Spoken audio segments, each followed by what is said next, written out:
ಪುದ್ಗಲ ಅಂತ ಒಂದು ಶಬ್ದ ಬಳಕೆಯಲ್ಲಿದೆ, ಅದಕ್ಕೆ ಜೀವ ಅಂತ ಅರ್ಥ. ಅದನ್ನ ತತ್ವನಿರ್ಣಯದಲ್ಲಿ ಆಚಾರ್ಯರು ಹೀಗೆ ಹೇಳ್ತಾರೆ: ಪುದ್ಗಲೋ ನಿರಯಂ ಗಿರನ್. ನರಕಕ್ಕೆ ಹೋಗುವುದರಿಂದ, ನರಕದಲ್ಲಿ ದುಃಖ ಅನುಭವಿಸುವವನು ಈ ಜೀವನೇ, ದೇವತೆಗಳು ಮೊದಲಾದವರು ಅನುಭವಿಸುವುದಿಲ್ಲ. ಅದಕ್ಕೆ ನಿರಯ, ಹೀಗೆ ಪುದ್ಗಲ ಅಂತ ಅವನನ್ನ ಹೇಳ್ತಾರೆ. ಪುಚ್ಛಬ್ದ ನಿರಯವಾಚಿ ಪುತ್ರ ಇತಿ ದರ್ಶನಾತ್.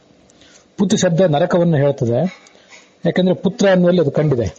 ಗೃಹ ನಿಗರಣೆ ಧಾತು, ಅದಕ್ಕೆ ಪಚಾದ್ಯಚ್, ನಂದಿಗ್ರಹ ಪಚಾದಿಭ್ಯೋ ಲುಣಿನ್ಯಚ ಅಂತ ಅಚ್ ಪ್ರತ್ಯಯ ಬಂದು ರೇಫ ರಕಾರವು ಲಕಾರವಾಗಿ ಪುದ್ಗಲ ಅಂತ ಆಗಿದೆ. ಇಲ್ಲಿ ಪುತ್ ಅನ್ನೋ ಶಬ್ದಕ್ಕೆ ಏನರ್ಥ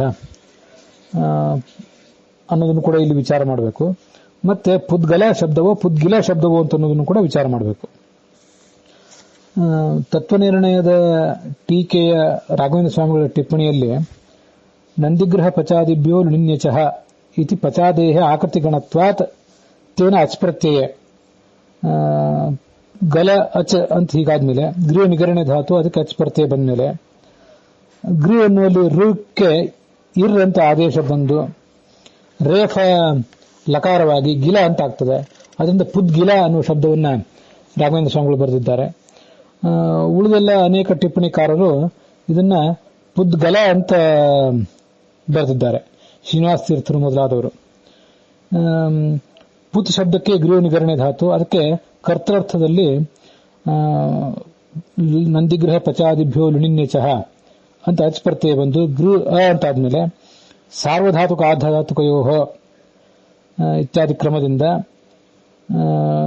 ಗೃಹ ಅನ್ನುವಲ್ಲಿ ಗುಣ ಬಂದ್ರೆ, ಋಕಾರಕ್ಕೆ ಗುಣ ಸಂಧಿ ಬಂದ್ರೆ ಉರಣ್ ರಪರಹ ಅಂತ ಅದು ರಕಾರಾಂತವಾಗಿ ಪರಿಣಮಿಸಿದ್ರೆ ಪುತ್ ಗೃಹ ಇದ್ದಿದ್ದು ಅರ ಆಯಿತು, ಪುತ್ ಗೃಹ ಅ ಇದ್ದಿದ್ದು ಗರ ಆಯಿತು. ಮತ್ತೆ ಪುತ್ ಗರ ಹೀಗೆ ಆಯಿತು. ಮುಂದೆ ಅಚಿ ವಿಭಾಷಾ ಅನ್ನೋದ್ರಿಂದ ರಕಾರವು ಲಕಾರವಾಗಿ ಝಲಾಂ ಜಶಿ ಅಂತ ಆ ತಕಾರಕ್ಕೆ ದಕಾರ ಜಸ್ವ ಸಂಧಿಯ ರೂಪದಲ್ಲಿ ಬಂದು ಪುದ್ಗಲ ಅನ್ನುವ ನಿಷ್ಪತ್ತಿಯನ್ನ ಶ್ರೀನಿವಾಸ ತೀರ್ಥರು ಹೇಳಿದ್ದಾರೆ. ಹೀಗೆ ಪುದ್ಗಲ ಅಂತನೂ ಹೇಳ್ತಾರೆ, ಪುದ್ಗಿಲ ಅಂತನೂ ಹೇಳ್ತಾರೆ ಅಂತ ಕಾಣಿಸ್ತದೆ.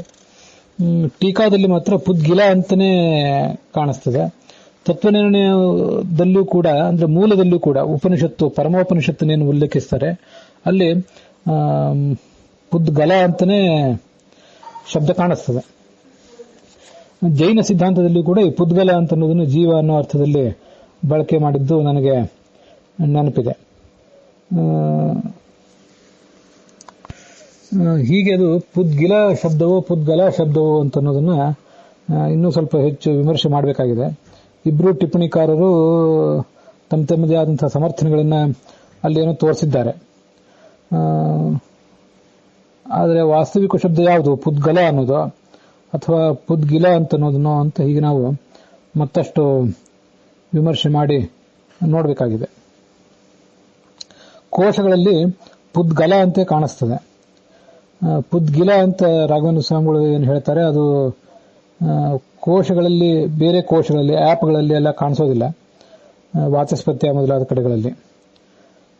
ಮತ್ತೆ ಯಾರಾದರೂ ಅದನ್ನು ಗಮನಿಸಿ ನೋಡುವವರಿದ್ದರೆ ಅದನ್ನು ಕೂಡ ನೋಡಬಹುದು.